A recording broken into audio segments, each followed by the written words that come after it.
Ilang kapuso celebrities at kapuso programs ang nag-uwi ng parangal sa katatapos lamang na Asian Academy Creative Awards 2025.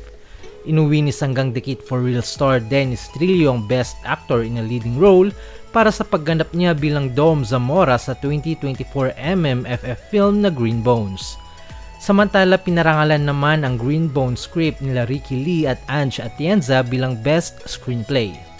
Best Entertainment Host ang iginawad kay Primetime King Ding Dong Dantes para sa Family Feud, habang Best Theme Song naman ang Gemini na kinanta nila Anjo Baraquiel at Julian San Jose na theme song ng GMA series na Slay.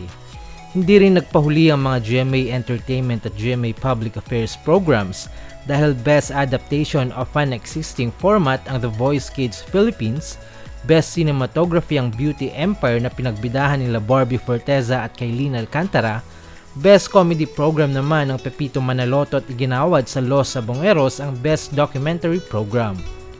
Best Documentary History ang I Wonder para sa episode na History for Sale at Best Documentary Series ang Reporter's Notebook para sa Asia's Scam Cities episode.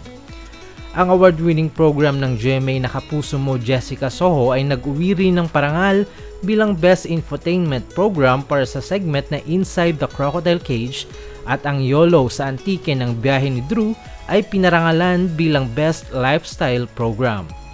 Best Music or Dance Program naman ang The Stars on the Floor, Best Scripted Short Form ang GMA Integrated News Electionario The Dapat Totoo Digital Exclusives, at Best Non-Scripted Short Form naman ang GMA Integrated News DigiDocu The Rise God of the Cordillera.